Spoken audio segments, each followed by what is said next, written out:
We're here today to give voice to the people, the white people of South Africa, who since apartheid have had a rough road.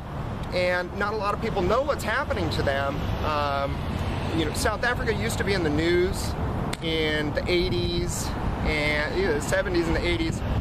In the early 90s, it was really big news. A lot of really famous people were taking the cause of South Africa. It was a very popular cause amongst, or a fashionable cause amongst popular liberal people, especially musicians, things like that, but also politicians and governments, Western governments, including our government, put sanctions, economic sanctions on South Africa throughout the 80s and then into the early 90s. And the reason was because the white South Africans were still the only people allowed to vote in South Africa, in the government there. And blacks, they had kind of like tribal areas where they had an element of autonomy, but for the most part it was a white supremacist government. It was much like our government was here in the South during, prior to the 1960s. And so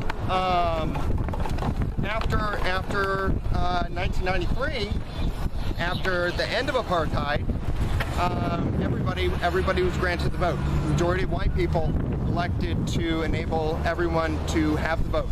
And the African National Congress was elected into government. Nelson Mandela, as a lot of people know, was elected president, and everything was supposed to be very good.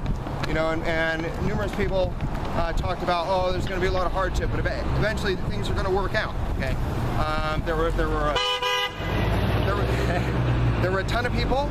There were a ton of white people who said this is definitely not going to work out because it's South Africa, as they knew it, was a white nation, and to change it would irreparably change the nature of the South African state and people, and change circumstances for white South Africans, as it has proved to do. And not only is it hard now for whites in South Africa to find jobs, it's hard for them to get educational opportunities, things like that. It's much like affirmative action used to be in the United States, but it's much worse. Okay, so they have a program there called Black Economic Empowerment, and through Black Economic Empowerment, or BEE, it's very, very, very difficult for whites to get jobs, and especially in positions of management, things like that. A lot of whites are finding themselves very poor. Under the former white-governed state, a lot of whites, especially the Afrikaner, Dutch-descended Afrikaner-speaking whites, had jobs working for the state, and those jobs are no longer available. So I've seen videos on the internet and heard about how there are now squatter camps. They seem to be extremely civilized and well kept and beautifully groomed, but they are nonetheless squatter camps, and it's a tragic thing, and it breaks my heart, especially to know that my government essentially forced that into being. We said, hey, you whites, you can't have a government of your own. You can't control your own society. You must have integration. You must have multiculturalism. You must have majority rule. And we put sanctions, to the point where we were, like we do on other countries throughout the world today. We try to form economic blocs and coalitions to try to drown these people in, a lack of trade. So,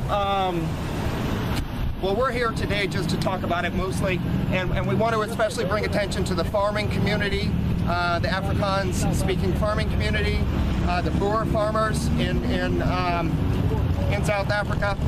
They're being murdered in especially heinous manners. I've seen it again on the internet, and I've spoken with a lot of people about how they are just the recipients of the most gruesome brutality. So, and there, I guess I've heard that to be a Boer farmer, in South Africa is the most dangerous occupation on earth, and I wish them the best of luck. We all wish them the best of luck. Our solidarity is especially with them. and with their children and their families. We hope for your safety, and we hope eventually through bringing awareness to what is going on, because not a lot of people know, almost nobody knows about it. It's never in the news. It's never in our news. This is never spoken about in our schools. This is never spoken about by our politicians.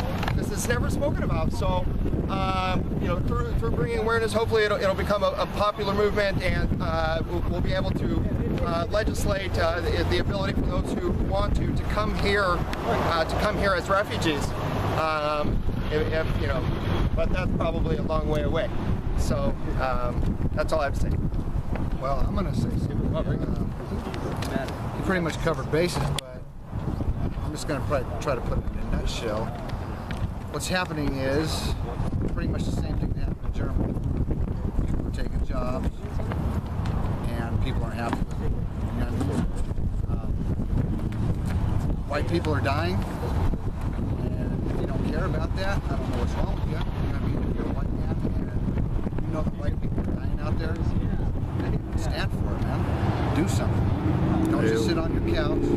Get up, do what we're doing, and make a difference. How do I end it? The red button. But it's okay.